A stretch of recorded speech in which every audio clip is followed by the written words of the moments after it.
ವಿರಾಮದ ಬಳಿಕ ನಕ್ಷತ್ರ ನಾಡಿ ಕಾರ್ಯಕ್ರಮಕ್ಕೆ ಸ್ವಾಗತ. ಕಾರ್ಯಕ್ರಮದಲ್ಲಿ ಇನ್ನೊಂದು ಕರೆ ಇದೆ, ನೋಡೋಣ. ಹಲೋ, ನಮಸ್ತೆ. ನಮಸ್ತೆ ಮೇಡಮ್. ಯಾವ ಊರಿಂದ ಕಾಲ್ ಮಾಡ್ತಿದ್ದೀರಾ? ಬೆಂಗಳೂರಿಂದ. ಓಕೆ, ಯಾರ ಬಗ್ಗೆ ಕೇಳಬೇಕಾಗಿತ್ತು? ನನ್ನ ಮಗಳ ಬಗ್ಗೆ ಕೇಳಬೇಕಾಯ್ತು. ಓಕೆ, ಹುಟ್ಟಿದ ದಿನಾಂಕ, ಸಮಯ ಹೇಳಿ.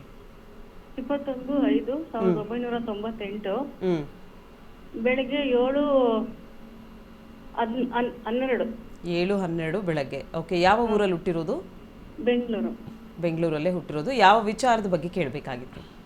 ಮದುವೆ ಮಾಡ್ಬೇಕು ಅಂತ ನೋಡ್ತಾ ಇದೀವಿ. ಕುಜದೋಷ ಇದೆ ಅಂತಾರೆ, ರಾಹು ದೋಷ ಇದೆ ಅಂತಾರೆ. ಓಕೆ ಓಕೆ, ಅದಕ್ಕೆ ನಾನು ಇವತ್ತಾನೆ ಅದನ್ನೇ ಮಾತಾಡ್ತಾ ಇದ್ನಲ್ಲಮ್ಮ. ನೋಡಿ, ಇವ್ರಿಗೆ ಹೇಳಿದ್ನಲ್ಲ, 1ನೇ ಮನೆ, 2ನೇ ಮನೆ, 4ನೇ ಮನೆ, 7ನೇ ಮನೆ, 8ನೇ ಮನೆ, 12ನೇ ಮನೆ, ಊರಲ್ಲಿರೋರಿಗೆಲ್ಲ ಕುಜದೋಷ. ಅರ್ಥ ಆಯ್ತೇನಮ್ಮ? ಇಲ್ಲಿ ನೋಡಿ, ಇಲ್ಲಿ 8ನೇ ಮನೆ ಲಗ್ನದಲ್ಲಿದೆಯಾ ಕುಜದೋಷ. ಆದರೆ ಇವ್ರಿಗೆ ನಡೀತಾ ಇರ್ತಕ್ಕಂಥ ದಶಾ ಬುಧ ನಡೀತಾ ಇದೆ, ಕುಜನ ಪ್ರಭಾವವೇ ಇಲ್ಲ. ಕುಜ ಇವ್ರಿಗೆ 2080 ಬರ್ತಾನೆ. ಎಂಥ ಅನ್ಎಜುಕೇಟೆಡ್ ಅಸ್ಟ್ರಾಲಜರ್ಸ್ ಇದ್ದಾರೆ ಗೊತ್ತಿಲ್ಲ. ನಾನು ಇದು ವರ್ಡ್ ಯೂಸ್ ಮಾಡಬೇಕು. ಅನ್ಎಜುಕೇಟೆಡ್ ಅಂತಾರಲ್ಲ, 100% ಅನ್ಎಜುಕೇಟೆಡ್ ಅಸ್ಟ್ರಾಲಜರ್ಸೇ. ಓಕೆ, ಇಲ್ಲಿ ನಾವು ಬುಧ ಏನು ಕೊಡ್ತಾ ಇದ್ದಾನೆ ಅದ್ರ ಮೇಲೆ ಡಿಪೆಂಡ್ ಆಗುತ್ತೆ ಅಲ್ವಾ. ಬುಧ ಏನು ಅದ್ರ ಮೇಲೆ ನೋಡಬೇಕು, ಬುಧನ ಕಾಂಬಿನೇಷನ್ ಮೇಲೆ ನೋಡಬೇಕು. ಬುಧ ಇಲ್ಲಿ ನೋಡಿ, ಮಂಗಳ ಆ್ಯಕ್ಚುಲಿ 1ನೇ ಮನೇಲಿಲ್ಲ, 12ನೇ ಮನೇಲಿದ್ದಾನೆ. ಡಿಗ್ರಿ ವೈಸ್ ನೋಡಿದಾಗ 12ನೇ ಮನೇಲಿದ್ದಾನೆ. ಇಲ್ಲಿ ಬುಧನ ಕಾಂಬಿನೇಷನಲ್ಲಿ ನಾನು ಯಾವಾಗಲೂ ಹೇಳ್ತೀನಿ, ಬುಧನ ಇರ್ತಕ್ಕಂಥ ನಕ್ಷತ್ರ 11-1-6. ಈ 11-1-6 ಯಾವುದರಿಂದ ಬಂದಿದೆ? ಶುಕ್ರನ ನಕ್ಷತ್ರದಲ್ಲಿದ್ದಾನೆ. ಶುಕ್ರ 2ನೇ ಮನೆ 7ನೇ ಮನೆ ಕೊಟ್ಟಿಲ್ಲ ಅಲ್ಲಿ ಮದುವೆಗೆ. ಅರ್ಥ ಮಾಡ್ಕೊಳ್ಳಿ. ನೀವೆಲ್ಲರೂ ಫಸ್ಟು ಇದನ್ನು ಇವ್ರನ್ನ ಗಡಿಪಾರು ಮಾಡಬೇಕು. ಈ ಕಾಂಪೌಂಡರ್ಗಳನ್ನ, ಕೆಲವರೆಲ್ಲ ಕುಜದೇಶ ಹೇಳೋರ್ನೆಲ್ಲ ಫಸ್ಟು ಗಡಿಪಾರು ಮಾಡಬೇಕು. ನೀವು ಟಿ ವಿಯವ್ರು ಬ್ಯಾನ್ ಮಾಡಬೇಕು. ಎಲ್ಲ ಚಾನಲರು ಯಾರ್ಯಾರು ದೋಷ ಹೇಳ್ತಾರೋ ಅವನ್ನೆಲ್ಲ ಕೂರಿಸ್ಬಾರ್ದು. ಆ್ಯಕ್ಚುಲಿ ನೀವು ಸಮಾಜನ ಚೆನ್ನಾಗಿ ಮಾಡೋಕ್ಕೆ ಎಲ್ಲ ಚಾನಲ್ಗಳು, ನ್ಯೂಸ್ ಚಾನಲ್ಗಳು ಇರೋದಲ್ವ ನೀವೆಲ್ಲ? ಎಲ್ಲ ನ್ಯೂಸ್ ಚಾನಲು ಬೇರೆ ಯಾವುದಾದ್ರು ಕ್ರೈಮ್ ತೋರಿಸ್ತೀರಾ? ಇಲ್ಲಿರೋ ಕ್ರೈಮ್ನು ತೋರಿಸ್ಬೇಕು ನಾವು. ಇದು ಕ್ರೈಮ್, ಆ್ಯಕ್ಚುಲಿ ಕ್ರೈಮ್ ಡೈರಿಗೆ ಹಾಕಬೇಕು ಕುಜದೋಷನ. ಆ ಥರ ಏನಿಲ್ಲ, ದಶ ಪ್ರಮೋಟ್ ಮಾಡ್ತಾ ಇಲ್ಲ, ಅಷ್ಟೇ ಸಿಂಪಲ್. ದಶ ಎಸ್ ಅನ್ನೋದು ಹೇಳ್ತಾ ಇಲ್ಲ. ಆದರೆ ಈಗ ಭುಕ್ತಿ ಅಂದರೆ ಸ್ಟ್ರಾಂಗ್ ಇಲ್ಲ. ವೈವಾಹಿಕ ಜೀವನದಲ್ಲಿ ಸ್ವಲ್ಪ ಗಲಾಟೆಗಳು, ಸ್ವಲ್ಪ ಕವರ್ಗಳು. ಯಾಕಂದರೆ ಬುಧ ಇರ್ತಕ್ಕಂಥ ದಶ ಎಲ್ಲಿವರೆಗೂ ಇದ್ದಾನೆ? 2037ವರೆಗೂ ಇದ್ದಾನೆ. ಕೇಳಿಸ್ತಾ ಇದ್ದೀನಮ್ಮ? ಇದಾರ ಲೈನಲ್ಲಿ? ಇಲ್ಲ, ಕಟ್ಟಾಗಿದೆ. ಕಟ್ಟಾಗಿದೆ. ನೋಡ್ಕೊಳ್ತಾರೆ, ಟಿ ವಿಯಲ್ಲಿ ನೋಡ್ಕೊಳ್ತಾರೆ, ನೋ ಪ್ರಾಬ್ಲಮ್. ಅವ್ರದ್ದೇ ಎಕ್ಸ್ಪ್ಲೇನ್ ಮಾಡ್ತಾರೆ. ಇಲ್ಲಿ ಭಾಳ ಇಂಪಾರ್ಟೆಂಟ್ ಆಗಿರ್ತಕ್ಕಂಥದ್ದು ದಶ ಇಲ್ಲಿವರೆಗೂ ಇರೋದ್ರಿಂದ ಇದು ವೈವಾಹಿಕ ಜೀವನಕ್ಕೆ ಅಷ್ಟು ಸ್ಟ್ರಾಂಗ್ ಇಲ್ಲ. ಯಾಕೆಂದರೆ 11 ಲಾಭ ಕೊಡುತ್ತೆ ಮದುವೆಗೆ. ಕೆಳಗಡೆ ಇರ್ತಕ್ಕಂಥದ್ದು 2-7 ಇದರ ಲಾಭ, 1-6 ಯಾವಾಗಲೂ ಕೆಟ್ಟದ್ದು. ಅದಕ್ಕೆ ಇಲ್ಲಿ ನಾವು ರೆಡ್ ಕೊಟ್ಟಿರ್ತೀವಿ. ಇಲ್ಲಿ ನಾನು ಇಲ್ಲಿ ಮ್ಯಾರೇಜ್ ಅಂತ ಹಾಕ್ತೀನಿ, ಆವಾಗ ಆಟೋಮೆಟಿಕ್ಕಾಗಿ ಚೇಂಜ್ ಆಗುತ್ತೆ ಅಲ್ಲಿ ಅಂಡರ್ಗ್ರೌಂಡಲ್ಲಿ. ಇಲ್ಲಿ ನೋಡಿ, ಕಲರ್ ನೋಡಿ, ಕೆಳಗಡೆ 16 ಅಂತ ಇದೆ ರೆಡ್ಡಲ್ಲಿ. ಕಾಣಿಸ್ತಾ ಇದೆಯೋ ಇಲ್ವೋ ಗೊತ್ತಿಲ್ಲ, ಸ್ಕ್ರೀನಲ್ಲಿ ಕಾಣಿಸ್ತಾ ಇದೆಯಾ? 16 ಅಂತಿದೆ ಕೆಳಗಡೆ ಅಂಡರ್ಗ್ರೌಂಡಲ್ಲಿ. ಸೊ ಇಲ್ಲಿ ಮುಂದೆ ಭುಕ್ತಿ ಈಗ ಚೆನ್ನಾಗಿದೆ, 11-5 ಮದುವೆ ಆಗೇ ಆಗುತ್ತೆ. ಈ ಯಾವ ಹುಡುಗ ಬರ್ತಾರಲ್ಲ ಅವರು ಇವ್ರ ಥರನೇ ತಿಕ್ಕಲ್ರ ಥರ ಇದ್ದರೆ ನಾವು ಜಾತಕನೇ ತೋರಿಸ್ತೀವಿ ಅನ್ನೋರಿಗೆ ತಿಕ್ಕಲ್ರ ಥರ ಇದ್ದರೆ ಒಪ್ಕೊಳ್ಳಲ್ಲ. ಅವ್ರಿಗೆ ಹುಡುಗಿಗಿನ ಜಾತಕದ ಮೇಲೆ ನಂಬಿಕೆ ಜಾಸ್ತಿ. ಮನುಷ್ಯನ ಮೇಲೆ ನಂಬಿಕೆಗಿನ ಜಾತಕ ಮೇಲೆ ನಂಬೋರು ಜಾಸ್ತಿ. ಅವರೇ ಟೋಪಿ ಹಾಕಿಸ್ಕೋತಾರೆ ಇವತ್ತೆಲ್ಲ ನಾಳೆ. ಯಾರ್ಯಾರು ಜಾತಕನೇ ಇಂಪಾರ್ಟೆಂಟು ಅಂತ ಹೋಗ್ತಾರಲ್ಲ, ಯಾಕೆಂದರೆ ನಾನು ಜ್ಯೋತಿಷ್ಯನೇ ಹೇಳ್ತಾ ಇದ್ದೀನಿ, ಮಾರ್ಕೆಟಲ್ಲಿ 100ಅಲ್ಲಿ 90% ಫೇಕ್ ಅಸ್ಟ್ರಾಲಜರ್ಸ್ ಇರೋದು. ಫೇಕ್. ಯಾಕೆಂದರೆ 65,000 ಜನ ವಿದ್ಯಾರ್ಥಿಗಳಿಗೆ ಕಲಿಸಿದ್ದೀನಿ ನಾನು. ಆಟೋ ಡ್ರೈವರಿಂದ ಹಿಡಿದು ಪೈಲಟ್ವರೆಗೂ ನನ್ನ ಹತ್ರ ಸ್ಟೂಡೆಂಟ್ಸ್ ಇದ್ದಾರೆ. ಪೈಲಟವರು ಇದ್ದಾರೆ ನನ್ನ ಸ್ಟೂಡೆಂಟ್ಸ್, ತಿಳ್ಕೊಳ್ಳಿ. ಎಲ್ಲ ಟಿ ವಿಲಿ ಬರೋರು ಕೂಡ ಒಬ್ರೊಬ್ಬರಿಗೆ ಹೇಳಿ ಕಳಿಸ್ತಾರೆ. ಒಬ್ರೊಬ್ಬರೇ ಹೇಳಿ ಕಳಿಸ್ದಾಗ ಅವ್ನಿಗೇನೋ ಒಂದು 90% ಆಗ್ತಾ ಇದ್ದಾಗ ಅವ್ನು ಬೈಕೋತಾನೆ ಸುಮ್ಮನೆ ಇರ್ತಾನೆ, ಪಕ್ಕದ ಮನೆಗೆ ಹೋಗಿ ಹೇಳಲ್ಲ. ನಮ್ದ್ರಲ್ಲಿ ಅಂದರೆ ಪಬ್ಲಿಕ್ಕು ನಮಗೆ ಬೈಟ್ ಬರ್ತಾರಲ್ಲ, ಈಗ ನೆಕ್ಸ್ಟ್ ಬೈಟ್ ಬರ್ತಾರಲ್ಲ, ಅವ್ರು ಹೇಳ್ತಾರೆ ಹಿಂಗೆ ಕಲ್ತ್ವಿ, ನಾವು ಹೇಳಿದ್ವಿ ಅಂತ. ಎಲ್ಲ ವೀಕ್ಷಕರಿಗೆ ಹೇಳೋದು ಒಂದೇ, ಸ್ವಲ್ಪ ಆಲೋಚನೆ ಮಾಡಿ. ಜ್ಯೋತಿಷದಲ್ಲಿ ಹೈಯೆಸ್ಟ್ ಮೋಸ ಹೋಗೋದು ಜಾಸ್ತಿನೇ ಜ್ಯೋತಿಷದಲ್ಲಿ. ಯಾಕೆಂದರೆ ಅದಕ್ಕೆ ಪ್ರೂಫ್ ಇಲ್ಲ. ಸೊ ಇಲ್ಲಿ ಇವರಿಗೆ ಶುಕ್ರ ಭುಕ್ತಿ ಮುಗಿಯೋ ಒಳಗಡೆ ಮದುವೆ ಆಗುತ್ತೆ. ಶುಕ್ರ ಭುಕ್ತಿ ಎಲ್ಲಿವರೆಗೂ ಇದೆ ನೋಡೋಣ. ಆ ಟೈಮಲ್ಲಿ 2026 ಡಿಸೆಂಬರ್ಗೂ ಟೈಮ್ ಇರೋದ್ರಿಂದ ಚಿಂತೆ ಬೇಡ, ಮದುವೆ ಆಗೇ ಆಗುತ್ತೆ. ಕುಜದೋಷ ಅಂದು. ಬಟ್ ಕುಜದೋಷಕ್ಕೇನು, ನಾನು ಸುಳ್ಳು ಹೇಳಿ ಅಂತೀನಿ. ಏನು ಮಾಡಿ, ಇಲ್ಲಿ ಲಗ್ನ ಇದೆ, ಇವ್ರಿಗೆ ಒಂದು ಪರಿಹಾರ ಕೊಟ್ಬಿಡ್ತೀನಿ. ಇಲ್ಲಾಂದರೆ ಈ ಸಮಾಜದ ಪಿಡುಗು ಅಂತ ಕರೀತಾರಲ್ಲ, ಸ್ವಲ್ಪ 7-12 ಅಂತ ಹೇಳಿದಾರಲ್ಲ, ಇಲ್ಲಿಂದ ಒಂದು 4 ಅವರ್ ಆ್ಯಡ್ ಮಾಡಿದ್ರೆ ಸಾಕು. ಅವರು 4 ಅವರು 7 ಅಲ್ವಾ, 8, 9, 10, 11, 11, 12 ಅಂತ ಹೇಳಿದ್ರೆ ಸಾಕು, ಮುಗಿದೋಯ್ತು. ಸುಳ್ಳು ಹೇಳಬೇಕು. ಯಾಕೆಂದರೆ ಮದುವೆ ಮಾಡ್ಬೇಕಾದ್ರೆ ಹಿರಿಯರು ಹೇಳಿದ್ದಾರೆ, ಸಾವಿರ ಸುಳ್ಳು ಹೇಳಿ ಮದುವೆ ಮಾಡಿ, ಸಾವಿರ ಸುಳ್ಳು ಹೇಳಿ. ಅದೇ ಇದೇ ಗೊತ್ತು, ಇಂಥ ಕಚಡ ಇರ್ತಾರೆ ಅಂತ. ಕಚಡ ಜ್ಯೋತಿಷ್ಯರಿದ್ದಾರೆ. ನೀವು ಯಾರ ಹತ್ರ ತೊಗೊಂಡು ಹೋಗ್ತೀರಾ, ಯಾರು ಕುಜದೋಷ ಅಂತಾರೆ, ಅವ್ರಿಗೆ ಖಂಡಿತ ಅವ್ರಿಗೆ ದೋಷ ಉಟ್ಕೊಳ್ಳುತ್ತೆ. ಅವ್ರು ಉದ್ಧಾರಣೆ ಆಗಲ್ಲ ಜೀವನದಲ್ಲಿ. ಯಾಕೆಂದರೆ ಕರೆಕ್ಟಾಗಿ ದಶ ನೋಡಿಲ್ಲ, ದಶದಲ್ಲಿರ್ತಕ್ಕಂಥ ನಕ್ಷತ್ರ ಹೇಳಿಲ್ಲ. ಕುಜ ಎಲ್ಲಿಂದ ಬಂದು ಇವ್ರಿಗೆ ಎಫೆಕ್ಟ್ ಮಾಡ್ತಾನೆ. ನಾನು ಇದನ್ನು ಸ್ವಲ್ಪ ಟೈಮ್ ತೊಗೊಂಡು ಯಾಕೆ ಹೇಳ್ತಾ ಇದ್ದೀನಿ ಅಂದರೆ, ಜನರು ಸ್ವಲ್ಪ ಅರ್ಥ ಮಾಡ್ಕೊಳ್ಳಿ, ತಲೆಯಲ್ಲಿ ಸ್ವಲ್ಪ ಮಾಡಿ. ಊರವ್ರಿಗೆಲ್ಲ ಒಂದೇ ಮಾತು, ಎಲ್ಲ ಕುಜದೋಷ, ರಾಹುದೋಷ, ಸರ್ಪದೋಷ, ಇದೇ ದೋಷಗಳೇ. ಇಷ್ಟೆಲ್ಲ ದೋಷ ಪರಿಹಾರ ಮಾಡಿಕೊಂಡ್ರು ಕೋರ್ಟಲ್ಲಂತೂ ಮದುವೆಯಲ್ಲಿ ಗಲಾಟೆ ಕಮ್ಮಿ ಆಗಿಲ್ಲ. ಇಷ್ಟೊಂದು ಪರಿಹಾರ ಮಾಡಿದ್ರು ಕೂಡ ಅಲ್ಲೊಂದು ಬರಬೇಕು, ಕರ್ನಾಟಕದಲ್ಲಿ ಕೋರ್ಟ್ಗಳಲ್ಲಿ ಮದುವೆ ವಿಚ್ಛೇದನ ಅಥವಾ ಮದುವೆ ಸಮಸ್ಯೆಯಲ್ಲಿ ಅತ್ಯಂತ ಕಮ್ಮಿ, ದೇಶದಲ್ಲ ಪ್ರಪಂಚದಲ್ಲೇ ಕಮ್ಮಿ. ಯಾಕಂದ್ರೆ ಎಲ್ಲ ಶಾಂತಿ ಮಾಡಿರ್ತೀವಲ್ವ. ಶಾಂತಿ ಮಾಡಿರ್ಬೇಕಾದ್ರೆ ಅಲ್ಲೆಲ್ಲ ಹೋಗಿ ವಾಂತಿ ಮಾಡಬಾರ್ದಲ್ವ. ಯಾವ ಶಾಂತಿಗೆ ಯಾವ ವಾಂತಿನೂ ವರ್ಕ್ ಆಗಲ್ಲ. ಅಲ್ಲಿ ಯಾವುದೋ ಹೋಗಿರೋದು 1ನೇ ಮನೆ, 6ನೇ ಮನೆ, 10ನೇ ಮನೆ. ಯಾವುದೇ ಗ್ರಹ 1ನೇ ಮನೆ, 6ನೇ ಮನೆ, 10ನೇ ಮನೆ ತೋರಿಸುತ್ತೋ ಅವ್ರದ್ದು ಮದುವೆ ಜೀವನ ಹೋಯ್ತು. There is nothing called Kuja, nothing called Rahu, nothing called Shani. These are carriers of the houses. Carriers ಅಂತ ಕರಿತೀವಿ. ನಿಮಗೊಂದು ಕ್ಯಾರಿಯರು, ಅದರೊಳಗಡೆ ನೀವು ಬಿರಿಯಾನಿ ತಗೊಂಬಂದರೆ ಅದು ಬಿರಿಯಾನಿ ಇಟ್ಕೊಂಬರುತ್ತೆ. ಅದರಲ್ಲಿ ಮೈಸೂರು ಪಾಕ್ ಇಟ್ಕೊಂಬಂದರೆ ಮೈಸೂರು ಪಾಕ್ ಇಟ್ಕೊಂಬರುತ್ತೆ. ಅದರಲ್ಲಿ ಬರೀ ಪೇಪರ್ ಇಟ್ಕೊಂಬಂದರೆ ಪೇಪರ್ ಇಟ್ಕೊಂಬರುತ್ತೆ. Planets are the carriers of the houses.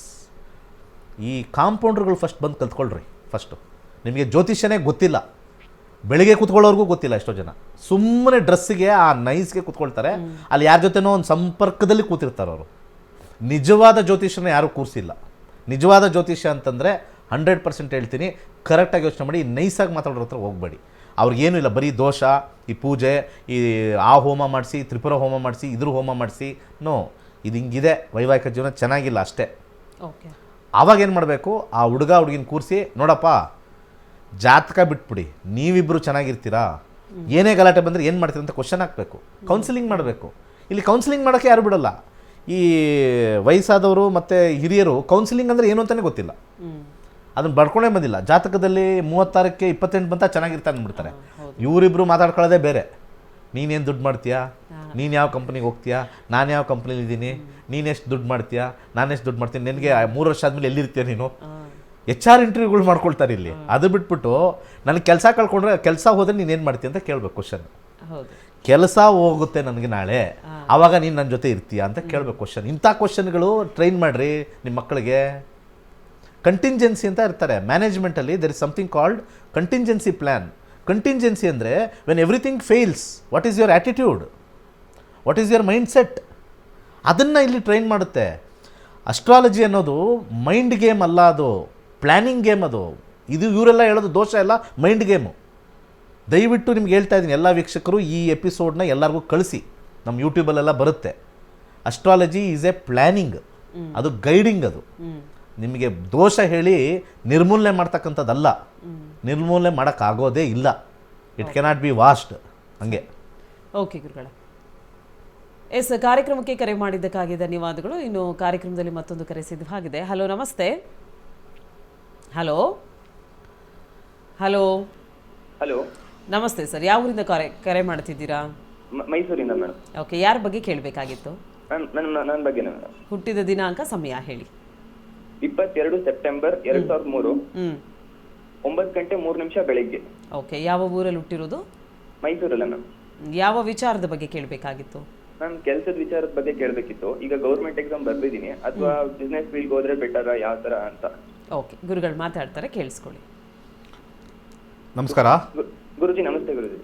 ಚಂದ್ರನಿಂದ ಇವ್ರಿಗೆ 8ನೇ ಮನೆ ಮಂಗಳ ಇರೋದ್ರೆ ಇವ್ರಿಗೂ ಕುಜದೋಷನೇ. ಕುಜದೋಷ ಎಲ್ಲರಿಗೂ ಯಾರಿಗೂ ಬಿಡಲ್ಲ. ಸುಮ್ಮನೆ ಹೇಳೋದಷ್ಟೇ ಕುಜದೋಷ ಅಂತ, ಬರೀ ಸುಳ್ಳು. ಪಂಚಾಂಗ ತೆಗೆದು ನೋಡಿ ಕುಜದೋಷ ಯಾವುದರಿಂದ ಬರುತ್ತೆ ಅಂತ. ನಿಮಗೆ 21 ಇಯರ್ಸ್. ಏನು ಎಜುಕೇಷನ್ ಮಾಡಿದ್ದೀರಾ? ಗುರುಜಿ, ಡಿಪ್ಲೊಮಾ ಮಾಡಿದ್ದೀನಿ ಗುರುಜಿ. ಕೆಲಸದ ವಿಚಾರವಾಗಿ ಕೇಳಬೇಕಿತ್ತು. ಕೇತು ಬರ್ತಾ ಇದೆ ನೆಕ್ಸ್ಟು, ಬುಧ ಆದಮೇಲೆ ಕೇತು. ಯಾಕೆ ಸ್ವಲ್ಪ ಇಂಜಿನಿಯರಿಂಗ್ ಮಾಡ್ಬೋದಲ್ಲ? ಗುರುಜಿ, ಇಲ್ಲ ಗುರುಜಿ, ಅದು ಸ್ವಲ್ಪ ಪ್ರಾಬ್ಲಮ್ ಆಯ್ತು, ಸೇರ್ಕೊಂಡಿದ್ದೆ. ಆಮೇಲೆ ಸ್ವಲ್ಪ ಫೀಸ್ ಪ್ರಾಬ್ಲಮ್ ಆಯ್ತು, ಅದಕ್ಕೆ ಡ್ರಾಪ್ ಮಾಡಿದೆ. ಈಗ ಅದಕ್ಕೆ ಸೆಂಟ್ರಲ್ ಗೌರ್ಮೆಂಟ್ ಅಲ್ಲೇ ಕಾಂಟ್ರಾಕ್ಟರ್ ಎಂಪ್ಲಾಯ್ ಮಾಡ್ತಾ ಇದೀನಿ. Okay. ಈಗ ಅದಕ್ಕೆ ಅದ್ರ ಜೊತೆಗೆ ಗೌರ್ಮೆಂಟ್ ಎಕ್ಸಾಮ್ಸ್ ಬರೀತಿದ್ದೀನಿ. Okay. ಅದು ಇವಾಗ ಏನಾದ್ರು ಕ್ಲಿಯರ್ ಆಗುತ್ತಾ ಅಥವಾ ನನ್ಗೆ ಇವಾಗ ಬೇರೆ ಫೀಲ್ಡ್ ಹೋಗ್ಬೋದಾ ಅಂತ? ಅಲ್ಲೇ ಇದ್ದರೆ ಕ್ಲಿಯರ್ ಆಗುತ್ತೆ, ಅಲ್ಲೇ ಇರಬೇಕು. You should not leave. ಯಾಕೆ ಅಂದರೆ ಸೂರ್ಯನಲ್ಲಿ 11ನೇ ಮನೆ, ಚಂದ್ರನಲ್ಲಿ 9, 10ನೇ ಮನೆ ಎರಡು ಬಂದಾಗ ನಿಮಗೆ ಗೌರ್ಮೆಂಟ್ ಯೋಗ, ನೀವು ಅಂದ್ಕೊಂಡಿರ್ತಕ್ಕಂಥ ಗೌರ್ಮೆಂಟ್ ಯೋಗ ಸಿಕ್ಕೇ ಸಿಗುತ್ತೆ. ಸೊ ಆದ್ದರಿಂದ ನೀವು ಅಲ್ಲಿ ಬಿಡಬೇಡಿ. ಇವತ್ತಲ್ಲ ನಾಳೆ ಅಲ್ಲಿ ಪರ್ಮನೆಂಟ್ ಮಾಡ್ಕೊಳ್ಳೋದು ಅಥವಾ ಅಲ್ಲಿ ಅಪ್ಲಿಕೇಶನ್ ಹಾಕೋದು ಆಗುತ್ತೆ. ಲಾಂಗ್ ಟರ್ಮ್ ತೊಗೊಳುತ್ತೆ. ಯಾಕೆಂದರೆ ಬುಧ ದಶೆ ಮುಗಿದ ಮೇಲೆ ನೆಕ್ಸ್ಟು ಕೇತು ದಶೆ ಬರುತ್ತೆ. ಕೇತುನಲ್ಲಿ 10ನೇ ಮನೆ ತೋರಿಸ್ತಾ ಇದೆ. 10 ಅಂದರೆ ಅಧಿಕಾರ. ಅದರಲ್ಲಿ 11ನೇ ಮನೆ ಸೂರ್ಯಂದು ತೋರಿಸ್ತಾ ಇದೆ. ಸೂರ್ಯನ ಪ್ರಭಾವ ಇರ್ತಕ್ಕಂಥದ್ದು ಮತ್ತು ಗುರುವಿನ ಪ್ರಭಾವ 10ನೇ ಮನೆ ಇರ್ತಕ್ಕಂಥದ್ದು. ಈ 10, 11 ಭಾಳ ಉತ್ತಮವಾಗಿರ್ತಕ್ಕಂಥದ್ದು. ಒಳ್ಳೆ ಪೊಸಿಷನ್ಗೆ ಹೋಗ್ತೀರಾ. ಆದರೂ ಕೂಡ ನೀವು ಸ್ವಲ್ಪ ಸಮಾಧಾನದಿಂದ ಇದ್ದರೆ ನಿಮಗೆ ಆ ಗೌರ್ಮೆಂಟ್ ಅನ್ನೋದು ಅಧಿಕಾರ ಅಂತಕ್ಕಂಥದ್ದು ಸಿಕ್ಕೇ ಸಿಗುತ್ತೆ. ಸ್ವಲ್ಪ ಸ್ಲೋ ಬಟ್ ಡೆಫಿನೆಟ್ಲಿ ಆಗುತ್ತೆ. ಚೇಂಜ್ ಮಾಡೋಕ್ಕೆ ಹೋಗ್ಬಿಡಿ, ಅರ್ಜೆಂಟ್ ಮಾಡೋಕ್ಕೆ ಹೋಗ್ಬಿಡಿ. ಇಷ್ಟೇ. ಎಸ್, ಕಾರ್ಯಕ್ರಮಕ್ಕೆ ಕರೆ ಮಾಡಿದ್ದಕ್ಕಾಗಿ ಧನ್ಯವಾದಗಳು. ನಿಮ್ಮ ಪ್ರಶ್ನೆಗೆ ಉತ್ತರ ಸಿಕ್ಕಿದೆ ಅಂತ ಭಾವಿಸ್ತೀವಿ. ಹೆಚ್ಚಿನ ಮಾಹಿತಿಗಾಗಿ ನಿಮ್ಮ ಟಿವಿ ಸ್ಕ್ರೀನ್ ಮೇಲೆ ಕಾಣ್ತಾ ಇರುವಂಥ ನಂಬರ್ಗೆ ಕನೆಕ್ಟ್ ಆಗಬೇಕಾಗತ್ತೆ. ಇನ್ನು ವೀಕ್ಷಕರೇ, ಜ್ಯೋತಿಷ್ಯವನ್ನು ನಾನು ಕೂಡ ಕಲ್ಕೊಳ್ಬೇಕು ಅನ್ನೋಂಥ ಇಂಟ್ರೆಸ್ಟ್ ನಿಮಗೇನಾದರೂ ಇದ್ದರೆ ನೀವು ಮಾಡಬೇಕಾಗಿರೋದು ಇಷ್ಟೇ. ಮಾರ್ಚ್ 15ನೇ ತಾರೀಕಿಂದ ಕೇವಲ 15 ದಿನಗಳ ಕಾಲ ಆನ್ಲೈನ್ ಕ್ಲಾಸಸ್ನ ಗುರುಜಿಯವರು ಕಂಡಕ್ಟ್ ಮಾಡ್ತಾ ಇದ್ದಾರೆ. ನೀವು ಕೂಡ ಜಾಯಿನ್ ಆಗ್ಬೋದು. ಹೆಚ್ಚಿನ ಮಾಹಿತಿಗಾಗಿ ನಿಮ್ಮ ಟಿವಿ ಸ್ಕ್ರೀನ್ ಮೇಲೆ ಕಾಣ್ತಾ ಇರುವಂಥ ನಂಬರ್ಗೆ ಕರೆ ಮಾಡಬೇಕಾಗತ್ತೆ. ಇನ್ನು ದೇಶದಲ್ಲಿ ಅಲ್ಲ, ವಿದೇಶದಲ್ಲೂ ಕೂಡ 65,000ಕ್ಕೂ ಹೆಚ್ಚು ವಿದ್ಯಾರ್ಥಿಗಳನ್ನು ಗುರುಜಿಯವರು ಹೊಂದಿದ್ದಾರೆ. PhD ಪದವಿಯನ್ನು ಪಡೆದಿರುವಂಥವ್ರು, ಅಂದರೆ ಡಾಕ್ಟರೇಟ್ ಪದವಿಯನ್ನು ಪಡೆದಿರುವಂಥ ವಿದ್ಯಾರ್ಥಿ ಅವರ ಅನಿಸಿಕೆ ಅಭಿಪ್ರಾಯಗಳನ್ನು ನಮ್ಮೊಟ್ಟಿಗೆ ಹಂಚಿಕೊಂಡಿದ್ದಾರೆ. ಬನ್ನಿ ಕೇಳ್ಕೊಂಡು ಬರೋಣ. ಫ್ಯಾಮಿಲಿ ಮೆಂಬರ್ ಅನ್ನೋದಕ್ಕಿಂತ ಹೆಚ್ಚು ನಮ್ದೇ ಸಂಸ್ಥೆ ಅನ್ನೋ ತರ ನಮ್ಗೆ ಒಂದು ಹೆಚ್ಚು ಇದಾಗ್ಬಿಟ್ಟಿದೆ. ನಕ್ಷತ್ರ ನಾಡಿ ಅನ್ನೋದು ಪ್ಲಸ್ ಆಸ್ಟ್ರೋಲೈಟ್ ಕೂಡ ಇದೊಂದು ಸೇವಾ ಸಂಸ್ಥೆ ಅಂತಾನು ಕೂಡ ನಾನು ಹೇಳ್ತೀನಿ. ಜ್ಯೋತಿಷ್ಯ ಅನ್ನೋದು ಜಸ್ಟ್ ಒಬ್ಬರ ಲೈಫ್ ಪ್ರೆಡಿಕ್ಷನ್, ನಿಮ್ಮ ದಾರಿ ತೋರ್ಸೋದು ಅದು ಓಕೆ. ಬಟ್ ಅದಕ್ಕಿನ್ನ ದಾಟಿ ಅವ್ರಿಗೆ ಒಂದು ದಾರಿ ದೀಪವಾಗಿ ಅವ್ರ ಲೈಫ್ ಒಂಥರ ಬೆಳಕು ಸರ್. ಎಷ್ಟು ಕ್ಲೈಂಟ್ಸ್ ವಾಪಸ್ ನಮ್ಗೆ ಕಾಲ್ ಮಾಡ್ತಾರಲ್ಲ, ಅವ್ರ ಲೈಫ್ ಅಲ್ಲಿ ಅಷ್ಟೊಂದು ಹ್ಯಾಪಿ. ತಿರ್ಗಾ 1 ಮಂತ್ 2 ಮಂತ್ ಆದ್ಮೇಲೆನೂ ಕೂಡ ಅವರ ರೆಕಮೆಂಡೇಶನ್ಸ್ ಆಗ್ಲಿ ಕಾಲ್ ಮಾಡ್ತಾರೆ. ಕನ್ಸಲ್ಟೇಷನ್ಸ್ ಎಷ್ಟೊಂದು ಬರ್ತಾ ಇದೆ ಆಸ್ಟ್ರೋಲೈಟ್ ಆಪ್ಗೆನೂ ಕೂಡ. ಅವರ ಲೈಫ್ ಚೆನ್ನಾಗಿದೆ, ಆರಾಮಾಗಿದೆ. ಆಶಾ ಕಿರಣ 76th ಬ್ಯಾಚ್ ನಕ್ಷತ್ರ ನಾಡಿ. ಹಲೋ, ಎಲ್ಲರಿಗೂ ನಮಸ್ಕಾರ. ನಾನು ದಿನೇಶ್ ಗುರೂಜಿ ಅವರ ಸ್ಟೂಡೆಂಟ್. ದಿನೇಶ್ ಗುರೂಜಿ ಅವರ ಎಲ್ಲಾ ಕ್ಲಾಸ್ ಕಲ್ತಿದ್ದೀನಿ. ಡಾಕ್ಟರೇಟ್, ಹೈಯರ್ ಕ್ಲಾಸ್, ನಕ್ಷತ್ರ ನಾಡಿ ಬೇಸಿಕ್ಸ್, ಭೃಗುನನ್ ನಾಡಿ, ನ್ಯೂಮರಾಲಜಿ ಎಲ್ಲ ಕ್ಲಾಸ್ ಕಲ್ತಿದ್ದೀನಿ. ಅವರಿಂದ ಬಹಳ ಒಳ್ಳೇದಾಗಿದೆ. ಪ್ರಿಡಿಕ್ಷನ್ ಎಲ್ಲ ಹೇಳ್ತಾ ಇದ್ದೀನಿ. ನಮ್ಮ ಫ್ಯಾಮಿಲಿ ಮೆಂಬರ್ಸಿಗೆ ಹೇಳ್ತಿದ್ದೀನಿ, ನಮ್ಮ ಫ್ರೆಂಡ್ಸಿಗೆ ಹೇಳ್ತಿದ್ದೀನಿ. ಎಲ್ಲ ಕರೆಕ್ಟಾಗಿ ನಿಜ ಆಗಿದೆ. ಅವರಿಂದ ಹೇಳ್ಬೇಕಂದ್ರೆ ನನಗೊಂದು ಎನ್ಕರೇಜ್ಮೆಂಟ್ ಸಿಕ್ಕಿದೆ, ಒಂದು ಚೈತನ್ಯ ಸಿಕ್ಕಿದೆ, ಡೇರ್ನೆಸ್ ಬಂದಿದೆ. ನಾನು ಮುಂಚೆ ಭಾಳ ಹಂಚ್ಕೊಳ್ತಾ ಇದ್ದೆ ಲೈಫಲ್ಲಿ, ಭಾಳ ಭಯ ಪಟ್ಕೊಂಡಿದ್ದೆ ಎಲ್ಲದಕ್ಕೂ. ಏನು ಬಂದರೆ ಅಷ್ಟು ಧೈರ್ಯದಿಂದ ಎದುರಿಸ್ತಿದ್ದಿಲ್ಲ. ಸರ್ ಕ್ಲಾಸಸ್ ಕಲ್ತ ಮೇಲೆ, ಸರ್ದೆಲ್ಲ ಕಲ್ತ ಮೇಲೆ ಭಾಳ ಧೈರ್ಯ ಬಂದಿದೆ. ಎಲ್ಲ ಪ್ರಾಬ್ಲಮ್ಸ್ನು ವೀಕ್ಷಕರೇ, ನಕ್ಷತ್ರ ನಾಡಿ ಕಾರ್ಯಕ್ರಮ ಮುಂದುವರಿಯುತ್ತೆ ಇನ್ನೊಂದು ವಿರಾಮದ ಬಳಿಕ.